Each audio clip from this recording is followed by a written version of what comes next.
دیکھیں ہم اتنے سارے پریشان ہیں، اتنے سارے بے سکون ہیں، ہمیں تکلیف میں، رنج میں، یہ صرف ہمارے لیے نہیں، یہ عمومی بات ہے، یہ ورلڈ ٹو ورلڈ کی بات ہے، یعنی پوری دنیا کی بات ہے کہ دنیا کے اندر کتنے سارے، اگر آپ ریسرچ کریں تو کتنے سارے بندے ہیں جو پریشان ہیں، غم میں، تکلیف میں، اندر سے سکون نہیں ہے، بے چینی ہے۔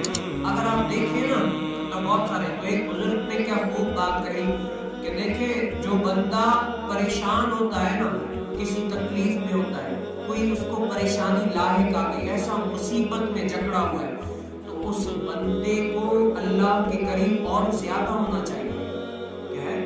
اگر بندہ پریشان ہے، دکھ میں، تکلیف میں ہے، تو اس بندے کو اللہ کے قریب اور زیادہ آنا چاہیے کہ دکھ میں ہے، تکلیف میں ہے، دی اللہ نے تو اتارے گا بھی اللہ، تو کیا کرے، رابطہ پہلے سے زیادہ اللہ سے اور زیادہ مضبوط ہو جائے۔ اگر پہلے تھا تھوڑا کمزور تھا لیکن اب پریشان ہے، دکھ میں، تکلیف میں ہے، تو اب اللہ عز و جل سے اور رابطہ جو ہے مضبوط کر لے، ایسا مضبوط کر لے کہ اللہ عز و جل سے ڈائریکٹ ہم کلام ہو، ایسا اپنی کیفیت بنا لے، ایسی اپنی نوعیت بنا لے کہ اب پریشان ہے کہ پریشانی دور کرنے والا بھی اللہ ہے، دینے والا بھی اللہ ہے۔ اب اللہ کے ساتھ رابطہ مضبوط ہونا چاہیے، کمال کا مضبوط ہونا چاہیے۔ آج آپ نے دیکھا ہوگا اگر کوئی بندہ پریشان ہوتا ہے، دنیاوی لحاظ سے دیکھیں، اگر کوئی بندہ پریشان ہوتا ہے تو اپنے سیٹ کے ساتھ چمٹا رہتا ہے۔ کیا ہوتا ہے؟ اپنے سیٹ کے ساتھ چمٹا رہتا ہے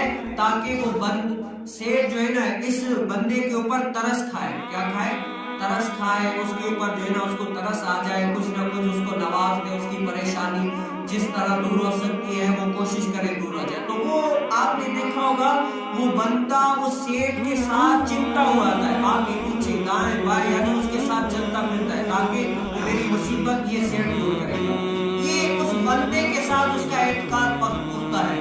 لیکن اگر یہ اعتقاد اللہ رب العالمین کے ساتھ ہو جائے نا کہ میں دکھ میں ہوں، تکلیف میں ہوں، پریشانی میں ہوں، جو بھی ہے مجھے دی بھی اللہ نے ہے، اتارے گا بھی اللہ، اگر اللہ کے ساتھ رابطہ بندے کا مضبوط ہو جائے نا تو بندہ کبھی بھی دکھ، تکلیف میں، غم میں ہو گئے، اللہ کی رحمت حال اس بندے کے ساتھ شامل ہو۔